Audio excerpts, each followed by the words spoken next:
All right.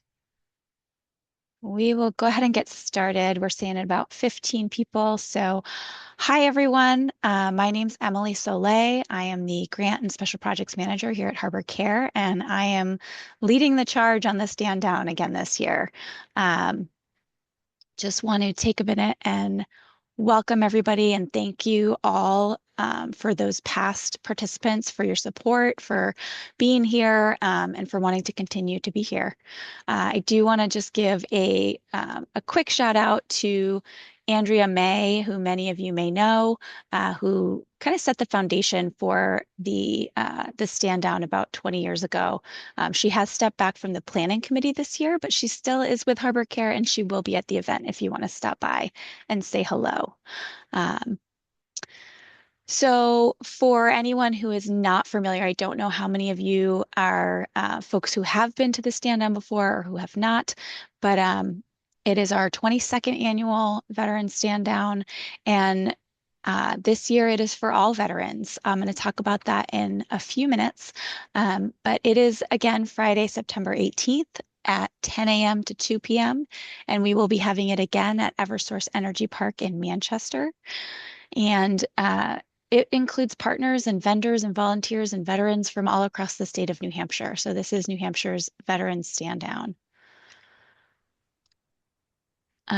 This year, yeah, as I said, we're opening it to all veterans. We want to really create a theme of community and support. Community really comes first when it comes to veterans. It's a day for them to connect with each other, to feel a part of a community, and to be able to find the full range of resources. Um, and we wanted to open this up a little wider so that we could provide that safety net for everyone because we're all, homelessness can happen to anyone, and we want to make sure that everyone is aware of the services um, that are there for all veterans, whether they need it today or not. So, as we said, we want to reach more veterans. We are wanting to make sure that we are reaching veterans who are not yet connected with Harbor Care, not just our existing network, but we want to reach out through VA networks, VFWs. I know there's potentially a couple people on here with from the VFW, National Guard retirees, any unconnected veterans who are out there. So please feel free to share this opportunity or this event far and wide with your networks and with everyone you know because they might know a veteran as well. Um, we are also trying to grow the types of organizations who are at the table. So not just who we typically invite, but we want to widen this to other folks as well. If you know of someone who works with veterans or who might have a service that would be really great for veterans, please feel free to send them our way. You can have them email us at standdown@harborcarenh.org, or you can send us their info. We're also going to send out this PowerPoint at the end of the session, and it has a QR code right here. This will bring you directly to the Stand Down website where all the information is. So I want to just acknowledge that I know that this event began as a much more a really broad event in terms of planning that Andrea worked with many people to really plan the logistics of the event and all the nitty-gritty part. And last year and this year we've moved more towards Harbor Care leading the planning. But I just want to acknowledge that all of you and all of our partners, you guys are the one who bring that day to life. Like we couldn't do this without all of you. And so I just want to acknowledge that and thank you all for wanting to be a part of this and for being a part of it in the past.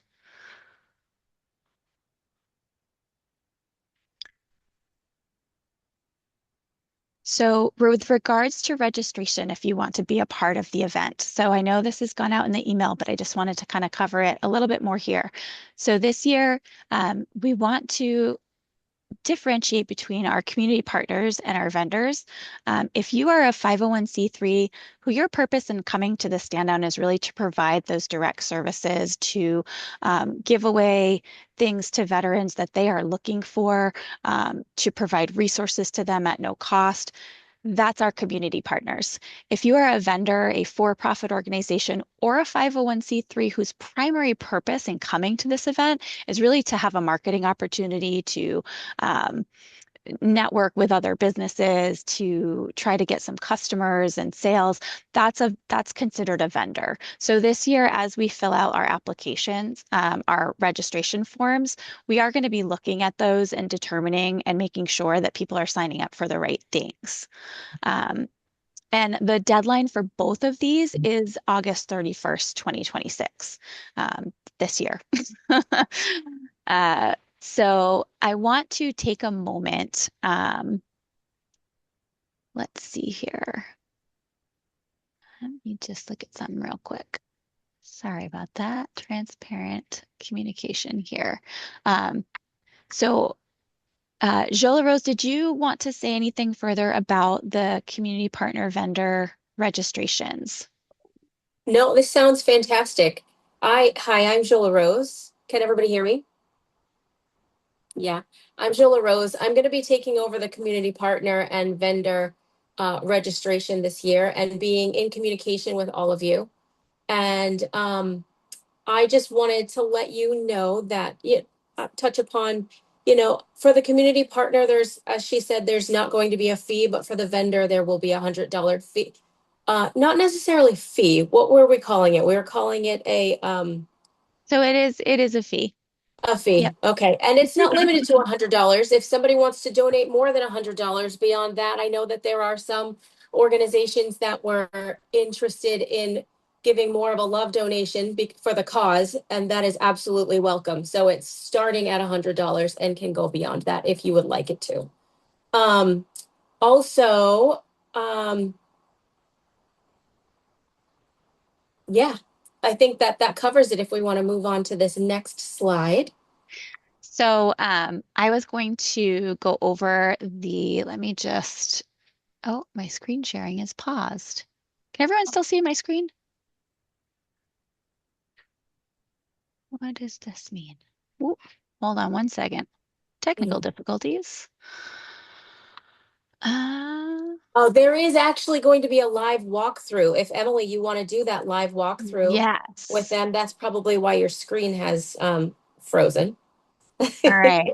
She's going Is to show you both of the everyone? slides side by side so you can see what the difference between the vendor registration and the community partner registration will look like, because they are actually going to look a little bit different this year, because we have split those two up. And she's going to go ahead, Emily. All right. Is everybody seeing this? Yes. Okay. So we have two different registrations. So we just want to make sure that as people go to register, that you're in the right place. So you can see here it says community partner registration. This one says vendor. And then as we go through, again, at the top, it says community partner and vendor registration. As you go through these screens, it will ask you different questions. Um, and I just want to briefly talk about, so in we'll start with the community partner registration. So within this, we ask for your organization name and primary contact. The primary contact is the person who you want to receive all communication about logistics, things like that, moving forward.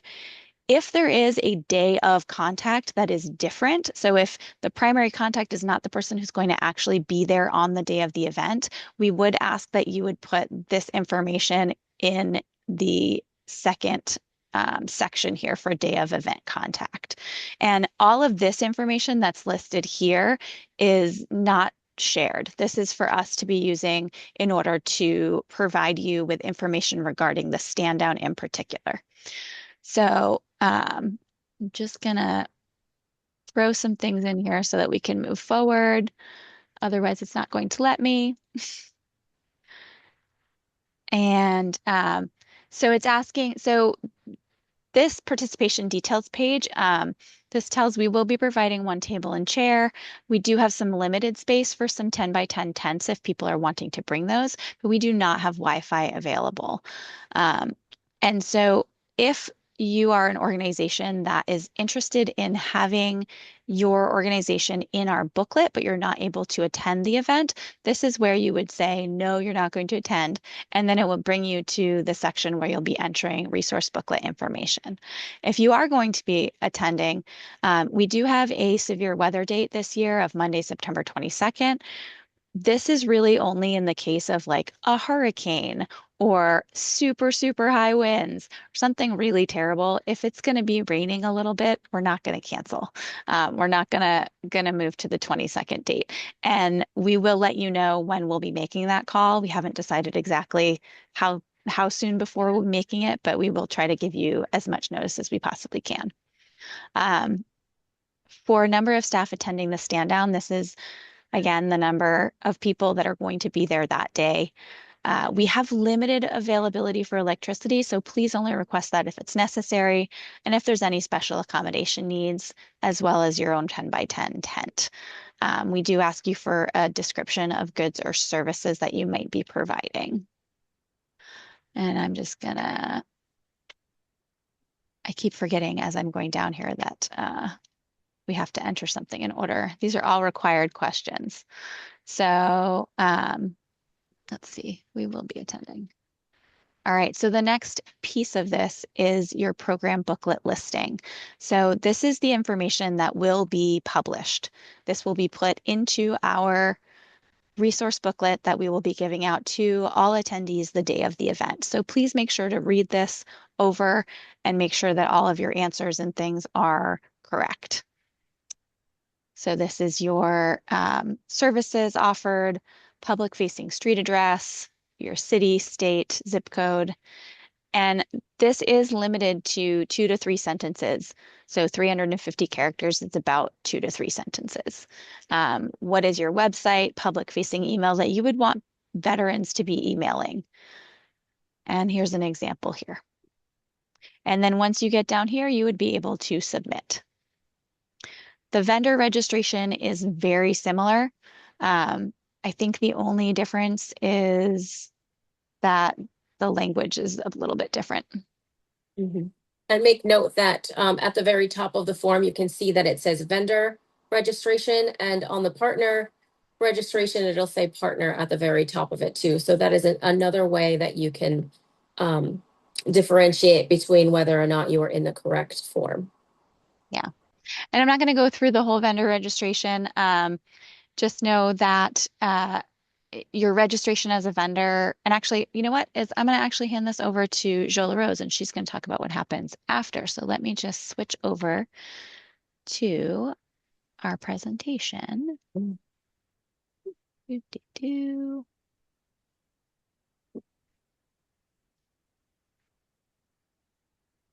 All right, we should be back on the presentation. Can everyone see that? Mhm.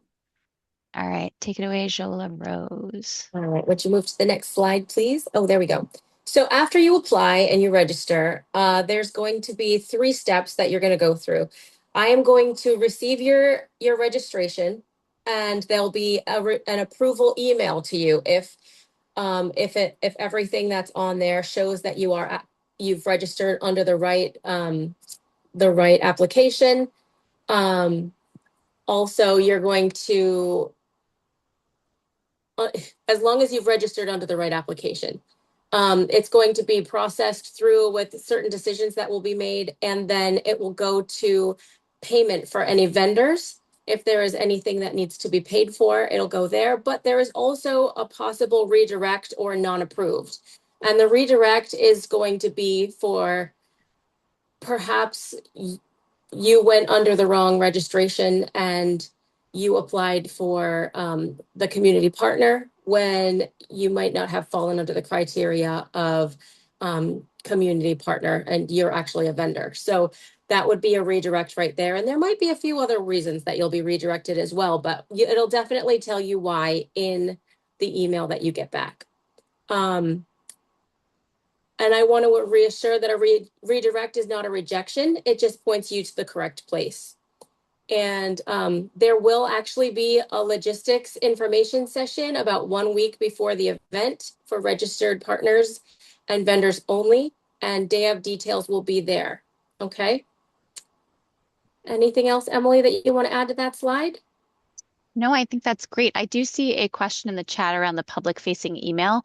The public facing email is required, um, but it can be, a general email for your organization. It's just kind of one of those spots so that veterans have the opportunity to contact you in whatever way that they need. All right. So moving on. So on event day, the one thing we did want to let you all know, I know last year um, and in years prior, again, with the event being something that's open to all veterans now, we will be giving veterans a special wristband to wear so that partners and vendors can identify them, but we are not going to be publicly designating housing status this year. We will collect that data and we're happy to share the results with everyone after the event. If you're interested, please let us know. Um, and we'll cover those details more in September.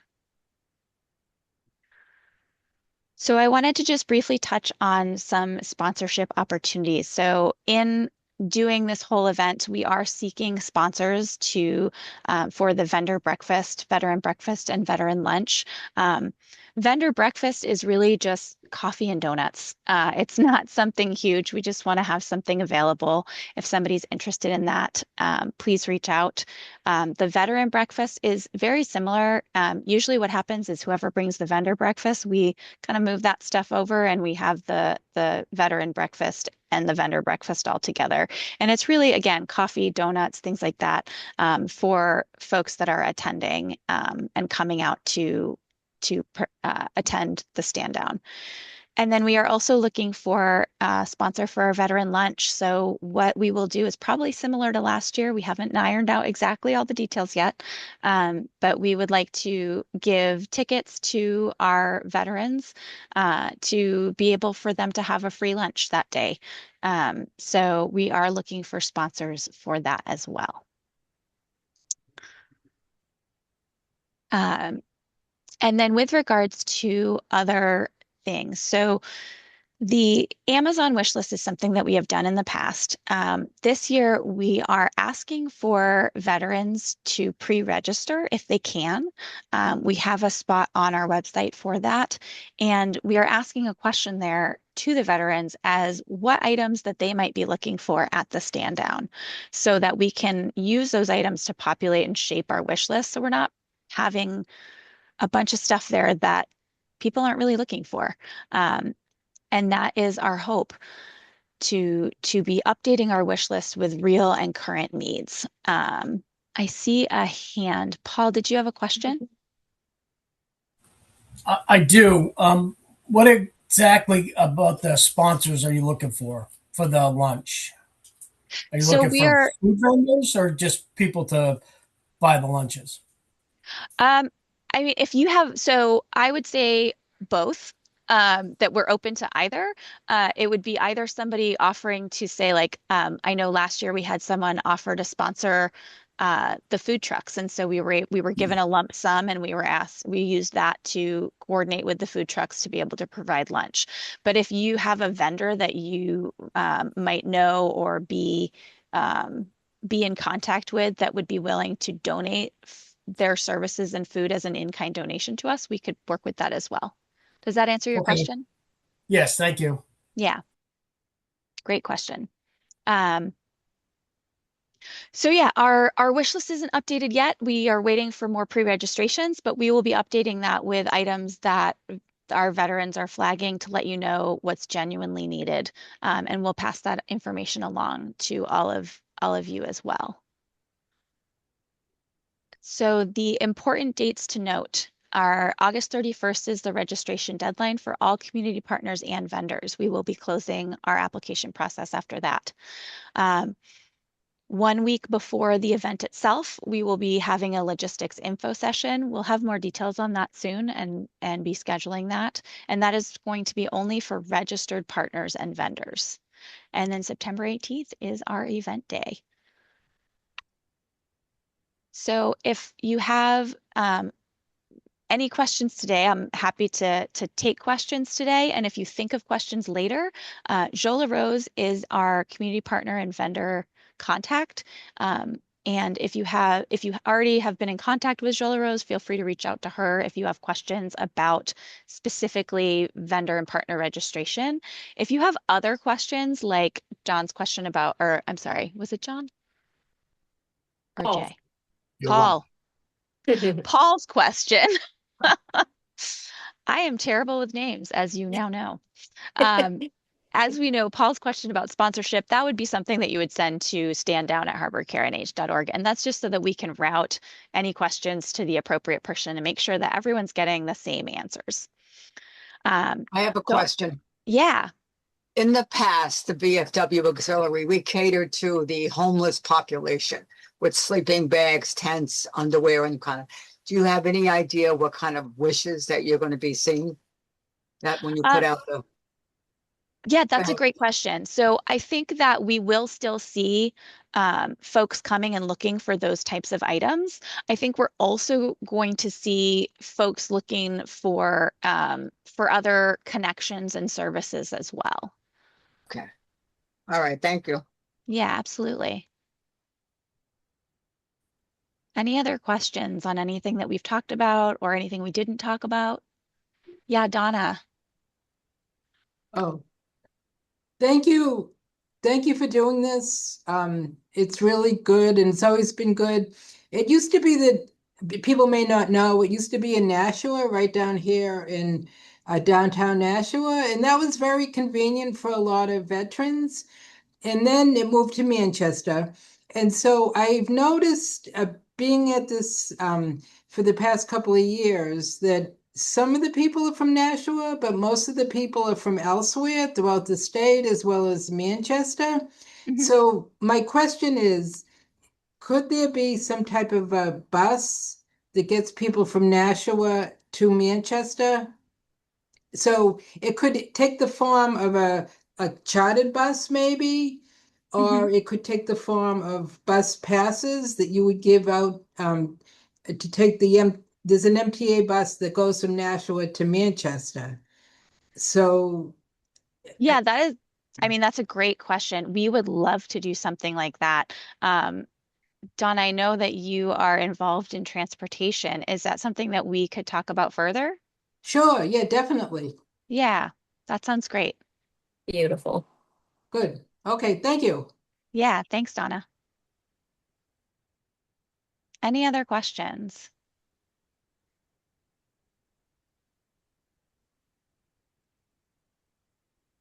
I guess my question is how, so it's not, we're not like every time before, it's been a homeless stand down.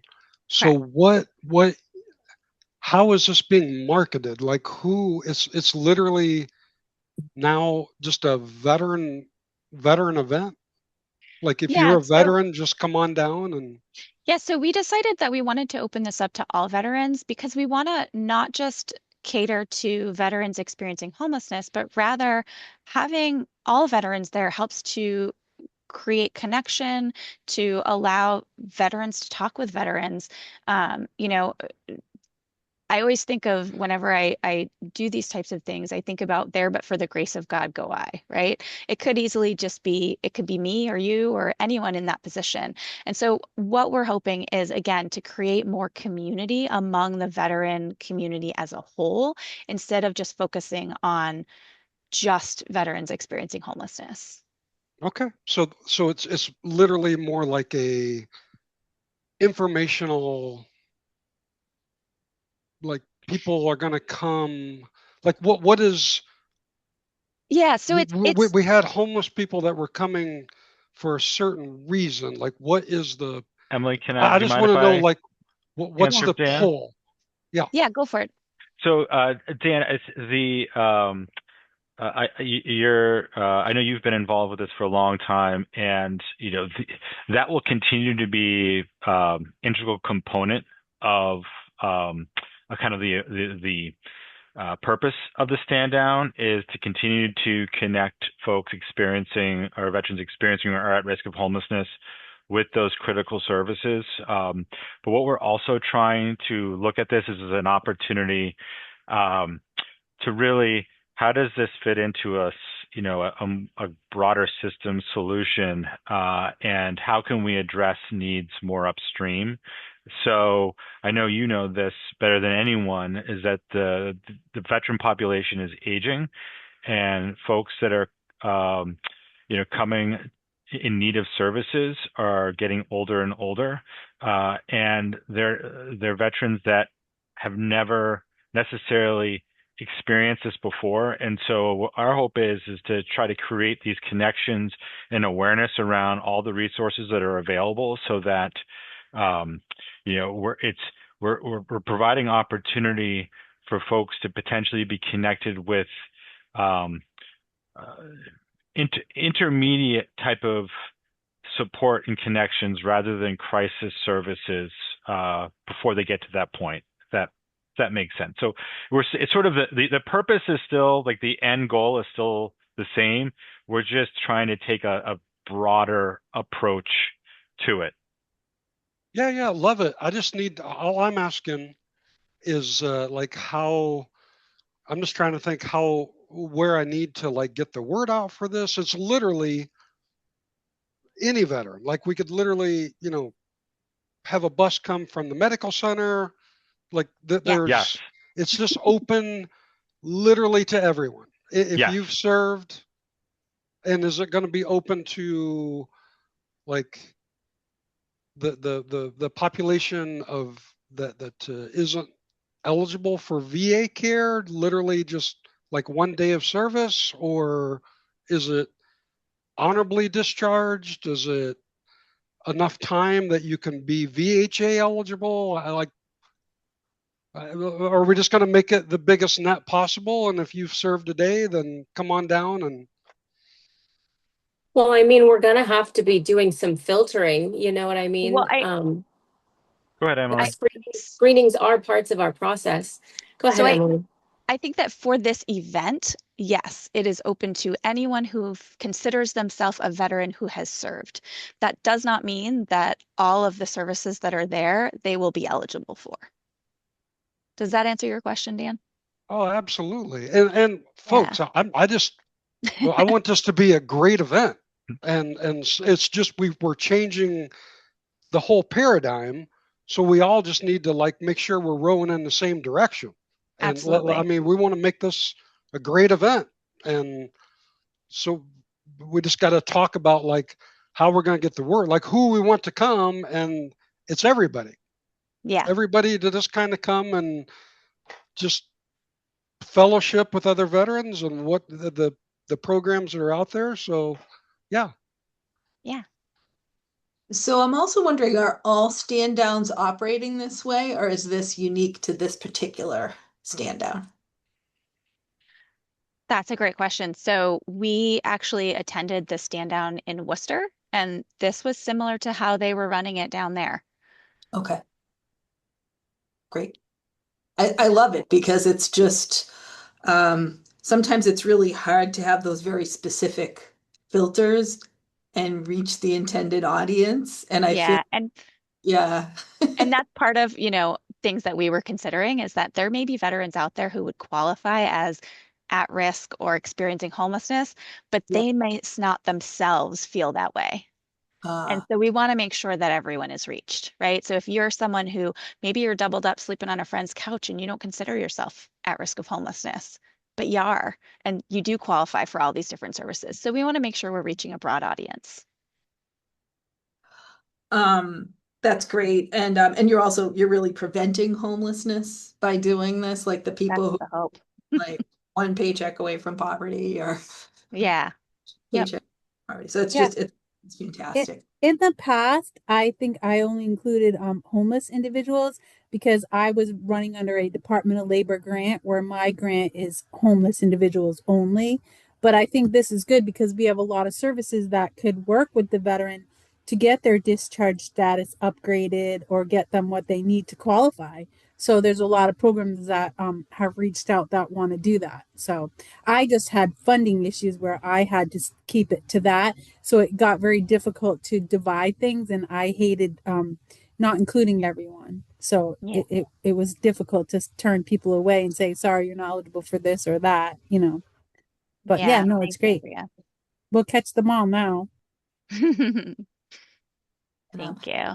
I just have one concern, and I don't want to make this Absolutely.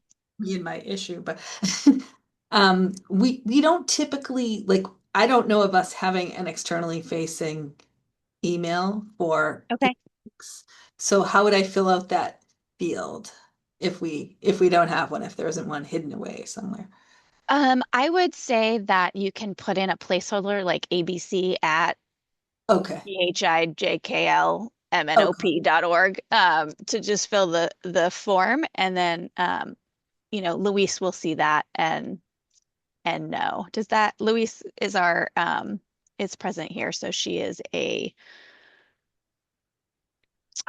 In the past, if they absolutely do not have a web or an email, we have used websites. Just it's a way Oh, to web. communicate. Okay. That's good. Yeah, because then it talks about how to connect with us on the website. So that's great. Thank you. yeah. As it gets I think- closer, will we be the day before having like a working party to get the tent set up and that kind of stuff, or is it going to be professionally? Is there like So we are a working razor of tents coming in? we are working with Eversource to have the tents donated, and so they will be set up professionally. Nice. Yeah, just like last year. So hopefully it's gonna go smooth just like last year.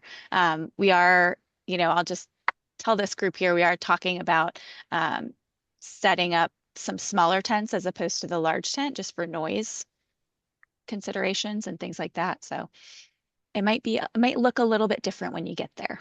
But again, those are all still details we're working out. And we, again, will be having that info session prior to the event so that we can go over all of these details.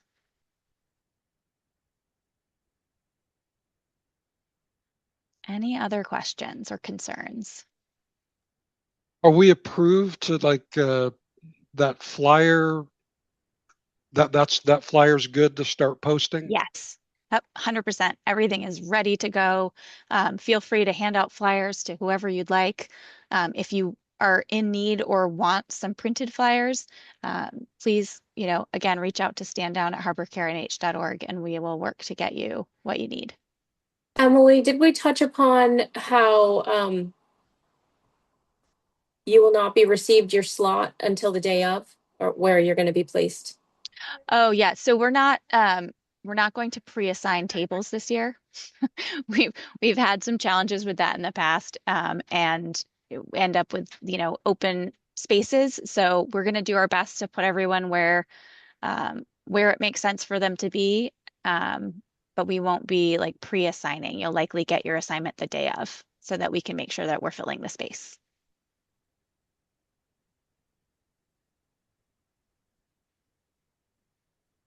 Any other last questions? And then also the phone number for the contact person, is that something that you would typically use on the day of the event? Or is that like the person who's going to be there? Or is that more prior? So for the primary contact, if the person who's going to be there is different than the person who is the primary contact, we'd like you to give us a different phone number just so that we have that person's number the day of. If we find something like, just for logistical purposes. Yeah, if we need to contact the day of person. All right, thank you. Anything else? Well organized. Thank you very much. We try.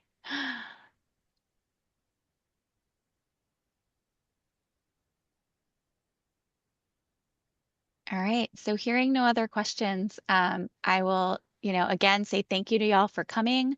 Thank you for wanting to participate and to help us support all of the veterans in our community. And we will be in touch. And again, feel free to reach out if you have any further questions. Thanks, everyone. Thanks. Thank you.